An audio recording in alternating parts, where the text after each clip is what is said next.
Alright, well, this was generally an episode of Gotham that I mostly enjoyed more than the last one for a few reasons.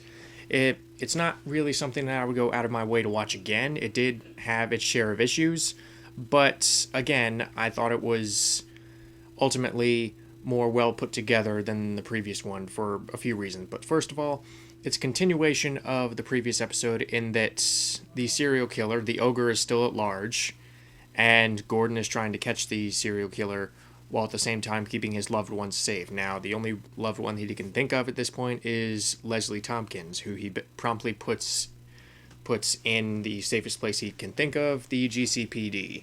So he and Bullock are investigating this guy's history, the Ogre's history, as sort of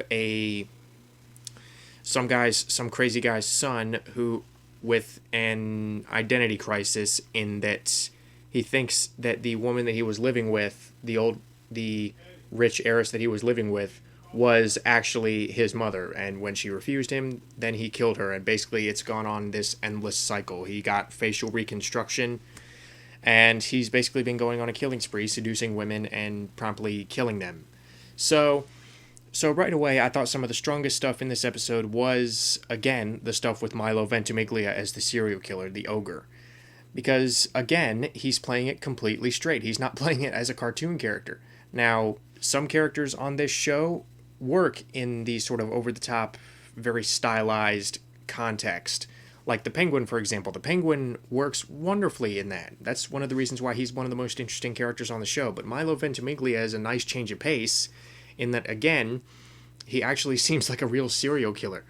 I mean, he's not going over the top. A lot of his deliveries are very internalized. He is very, very subtle. You can definitely believe that women would fall for this guy, not just because he looks like a male model, but because there is just something about him, some element of intrigue that I don't think you would have gotten if you had not cast Milo Ventimiglia, or at least someone with Milo Ventimiglia's sense of mystique. So good job on his part.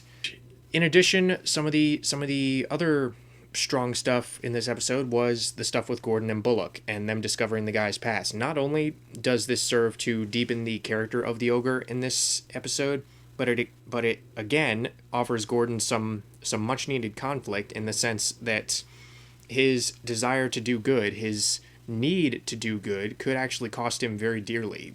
In that this is a guy who has never been stopped because he targets the loved ones of the cops who go after him. So Gordon is presented with this real conflict, and he basically says to Leslie Tompkins, I can't stop. I can't, because if I did, then I would have to live for the rest of my days with the knowledge that I let a serial killer run loose. So Leslie Tompkins understands, and she basically cooperates. While at the same time, they actually find some nice middle ground, and this is actually why I like them as a couple much more than Gordon and Barbara. Speaking of which, Barbara returns this episode as the person that the Ogre targets. Now, the dialogue itself I didn't think was too bad. I actually think they could have really had something with this dialogue in the sense that he sort of lures her into believing that they are kindred spirits. He says, "You said people don't know the real you, and when it's finally revealed to them, they run screaming. I know what that feels like." So I think the dialogue itself was fine, but I think that Barbara's characterization up to this point has been completely inconsistent with how she's portrayed here. Here she's portrayed again as this unstable head case, as this almost mysterious vixen, and I'm sorry, she's been a pretty weak character up to this point. She has, again, it's very inconsistent with how they've portrayed her up to this point. She's been very clingy, she's been very needy in relation to Gordon. She hasn't really been all that courageous in the face of danger, which I guess who could blame her when you're dealing with someone like Zaz. But again, it was just the characterization was really off with her, and most of the reason why I was enjoying the scenes between her and the Ogre was because of Milo Ventimiglia, not necessarily because of her or because it was strengthening her character. It was just honestly kind of confusing me. So what else happened this episode? Well, for once, I didn't mind Bruce and Selena. Bruce and Selena come up with this plan to commit industrial espionage. Go figure. By attending this Wayne Foundation or Wayne Enterprises charity ball, where Selena will swipe the key off of the guy who hired Reggie to infiltrate Bruce Wayne's household. So they didn't really do anything too out of they didn't really do anything too out of the realm of believability, because I could believe that two kids, it was almost like a Scooby-Doo moment or almost like a Nancy Drew moment where, they're not committing these sort of Batman-esque crime stoppers. They're just sort of searching for clues, and I think that's where they are the most tolerable. And their relationship this episode was, I think, more believable than any of the other episodes, was in that it just felt more real. They felt like two kids rather than two, kids who will eventually grow up to be Batman and Catwoman. They just felt like two kids in this episode who were sort of struggling with these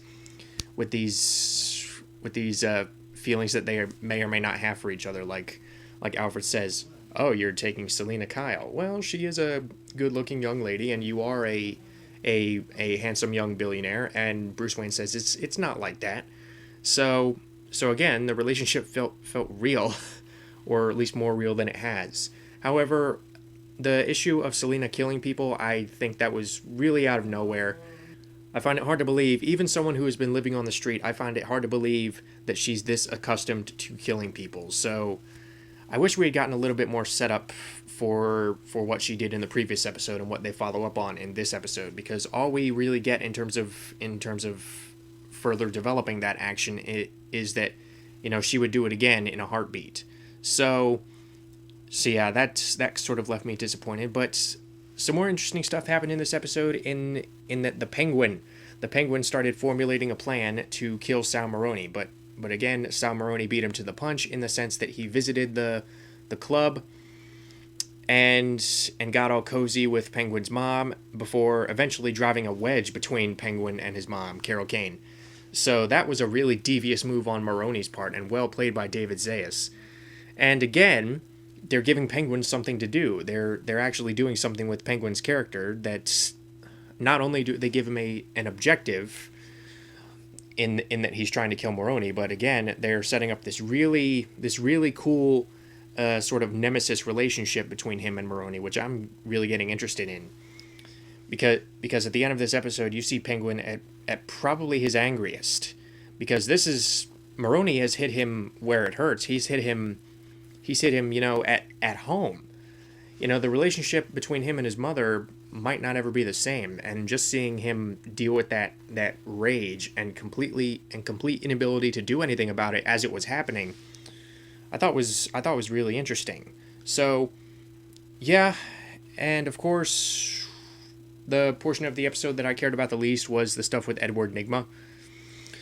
Now, Nygma, we've always known that he would become the Riddler, so I can't really say I was surprised, especially considering how hammy they've played him up to this point. But for once, I actually thought that I found his scenes fairly tolerable, in the sense that his actions were of a sort of benevolent nature, in the sense that he didn't really think that Kringle, the woman that he's been stalking for most of the season, should have to put up with physical abuse that her current boyfriend is giving her. So he basically does something about it. And I actually thought that was really natural for someone as unhinged and sad as he is. So yeah, this episode of Gotham I generally enjoyed.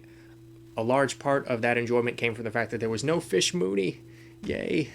But again, there were just some issues with characterization, namely with the person that the main villain was interacting with, that I think really held it back. But again, generally enjoyable, and the last two episodes I'm definitely going to stick around for, especially if we're going to keep following this genuinely intriguing villain. So until next time.